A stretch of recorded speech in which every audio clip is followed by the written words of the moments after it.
अस्सलाम वालेकुम नाज़रीन, मैं हूँ शगुफ्ता बलोच और आप देख रहे हैं मेरा यूट्यूब चैनल मेरा जहान।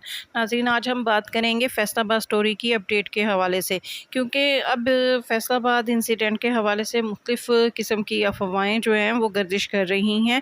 और इस किस्म की अफवाहें हैं कि शायद खतीजा और शेख दानिश की जो फैमिलीज़ हैं वो अब आपस में सुलह करना चाह रही हैं, और शेख दानिश की जो फैमिली है वो खतीजा फैमिली पर दबाव डाल रही है कि किसी तरह जो है ये मामला जो है वो थाने कचहरियों और पुलिस के जो है वो तरफ से निकल कर घर की सतह पर लाया जाए और इसे आपस में बैठकर जो है इस सॉल्व किया जाए।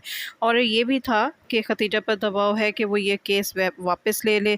और हम ये भी देख रहे थे कि इस केस के हवाले से कुछ दिनों से हमें किसी किस्म की कोई मालूमात हासिल नहीं हो रही थी, और ये इसी वजह से ये भी कहा जा रहा था कि शायद खतीजा जो है वो अब इस केस को परसू नहीं करेगी।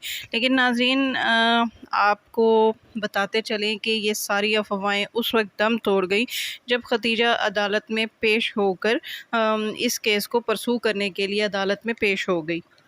अदालत की जानिब से खतीजा को तलब किया गया था और कहा गया था कि उसने पुलिस में जो एफ़आईआर दर्ज करवाई है और शेख दानिश और उसकी फ़ैमिली पर एफ़आईआर में जो इल्ज़ामात आयद किए हैं उसके हवाले से वो अदालत में पेश होकर अपना बयान रिकॉर्ड करवाए।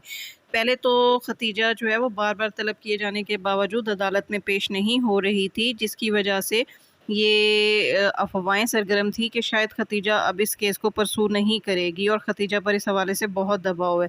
लेकिन बिल-आखिर खतीजा जो है वो अदालत में पेश हुई, और जिस रोज़ वो अदालत में पेश हुई है उस रोज़ तो उसका बयान रिकॉर्ड नहीं हो सका। उसे कहा गया था कि वो अगले रोज़ आकर अपना बयान रिकॉर्ड करवाए, और मेरे पास अभी तक ये मुसद्दक़ा इत्तलात नहीं है कि खतीजा का ये बयान रिकॉर्ड हुआ है या नहीं हुआ।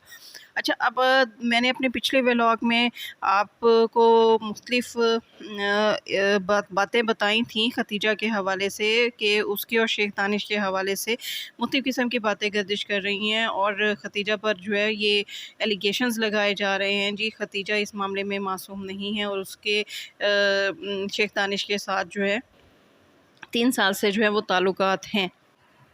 और खतीजा के हवाले से एक इल्ज़ाम ये भी था कि खतीजा का जो मौजूदा स्टेटस है और खतीजा जो है जिन गाड़ियों में घूम रही है और जो स्टेटस एंजॉय कर रही है वो सब शेख दानिश के दिए हुए पैसों की वजह से है। उस पर ये इल्ज़ाम भी लगाया गया कि खतीजा जो है वो शेख दानिश के साथ 2 से 3 बार बैरून मुल्क दौरे पे भी या टूर पे भी जा चुकी है। इस हवाले से खतीजा से जब ये इन इल्ज़ामात के हवाले से पूछा गया तो उसने तमाम इल्ज़ामात की तरदीद की। उसने वन बाय वन सबका जवाब दिया। उसने कहा कि एक तो मेरे ऊपर ये इल्ज़ाम और ये अफ़वाह कि मैं केस वापस ले रही हूँ, ऐसा हरगिज़ नहीं है।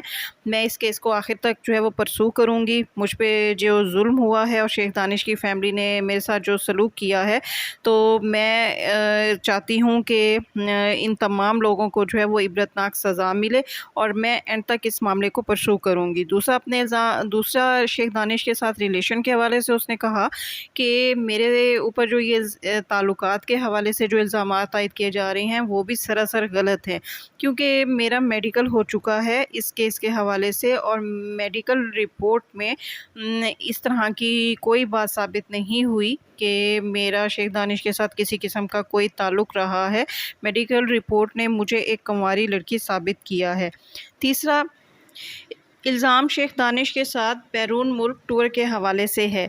तो खतीजा ने इस हवाले से कहा है कि उसका पासपोर्ट जो है वो चेक कर लिया जाए कि 3 साल के दौरान जो है वो किसी भी सतह पर या किसी भी वक्त जो है वो पाकिस्तान से बाहर गई हो। तो ये इल्ज़ाम उसने कहा कि सरासर गलत है कि मैं बैरून मुल्क जो है शेख दानिश तो क्या, मैं ख़ुद अकेले भी अपने तौर पर पाकिस्तान से बाहर गई हूँ। और रही बात शेख दानिश के पैसों पर स्टेटस एंजॉय करने की, तो खतीजा का कहना है कि वो माली लिहाज से कोई कमज़ोर फैमिली से ताल्लुक़ नहीं रखती, और इस हवाले से जो है मुख्तलिफ़ ज़राए से भी मालूम किया गया है कि खतीजा का ख़ानदान जो है वो माली लिहाज से इतना कमज़ोर नहीं है जितना मीडिया पे इस बात को उछाला जा रहा है।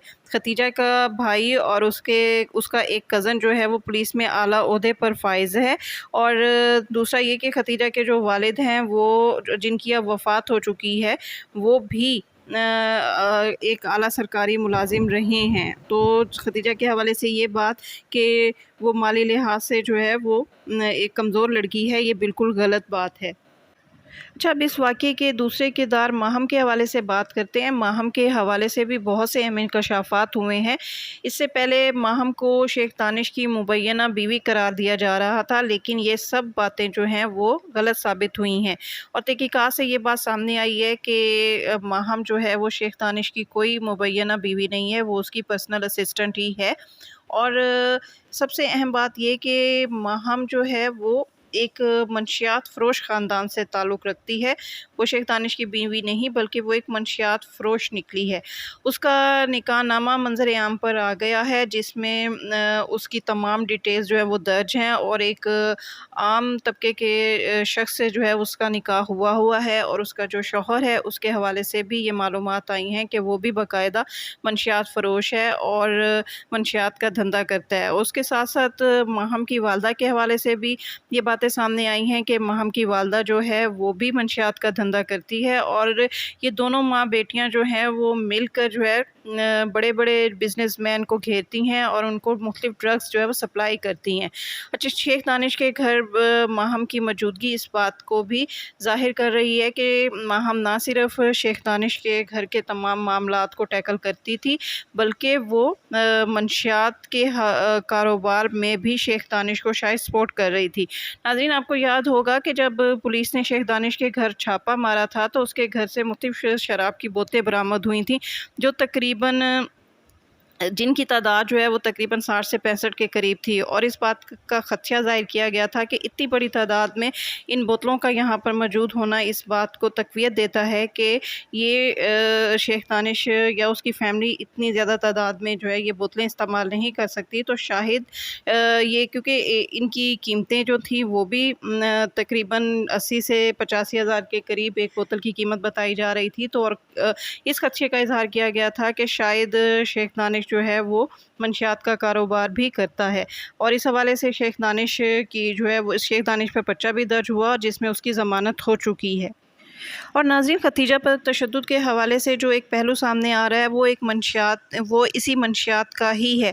और इस बात का भी जो है वो ख़दशा ज़ाहिर किया जा रहा है कि खतीजा पर जो ये तशद्दुद हुआ है उसके बैकग्राउंड में जो है ये मंशियात कहीं न कहीं शामिल है। क्योंकि खतीजा ने अपने कॉलेज में माहम और उसकी फ़ैमिली के हवाले से कुछ इस किस्म की बातें की थी कि माहम और अना जो हैं और शेख दानिश जो है वो कोकीन का नशा करते हैं। तो शायद इसी बात को जो है वो बुनियाद बनाकर माहम और शेख दानिश जो हैं वो खतीजा को अपने घर लाए थे और माहम के खतीजा के जूते चटवाकर उसे खतीजा का नाम लेकर माफ़ी मंगवाई गई थी। लेकिन ये मेरा ख़्याल है, मेरा एक ख़दशा है, इस मामले में कितनी सच्चाई है इसका फ़ैसला पुलिस तहकीकात के बाद सामने आएगा।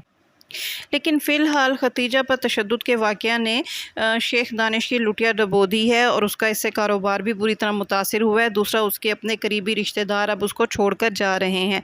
अभी आपको कुछ अर्सा पहले इत्तला मिली होगी कि शेख दानिश के भाई ने शेख दानिश के साथ अपने तमाम कारोबारी मामला से अलहदगी का इजहार किया था।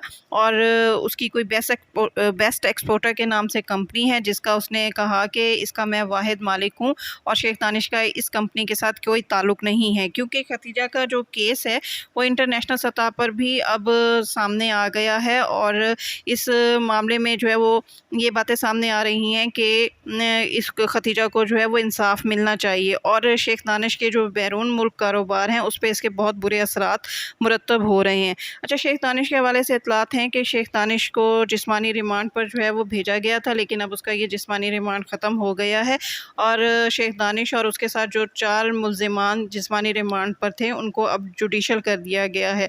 और अब शेख दानिश की फ़ैमिली जो है वो इसकी ज़मानत की कोशिश करेगी। लेकिन यहाँ पर एक और बात सुनने में आ रही है कि वकीलों की जानिब से इस केस को ना सुनने की इस्तदा की गई है एडिशनल सेशन जज से। वो क्यों की गई है उसके हवाले से बताते हैं।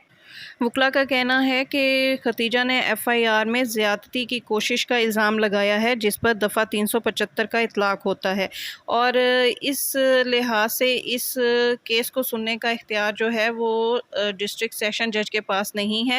लिहाजा इस केस को जो है वो स्पेशल अदालत की तरफ भेजना चाहिए ताकि वहाँ पर इस कार्रवाई को सुना जाए। अब इस हवाले से इतलात हैं कि एडिशनल सेशन जज ने ये केस जो है वो सेशन जज को वापस भिजवा दिया है। अब ये वक्त बताएगा कि आने वाले दिनों में इस बात का फ़ैसला होगा कि आया ये केस जो है वो इल्तवा का शिकार होता है कि या इस पे जो है वो ट्रायल बाकायदा जारी रहता है।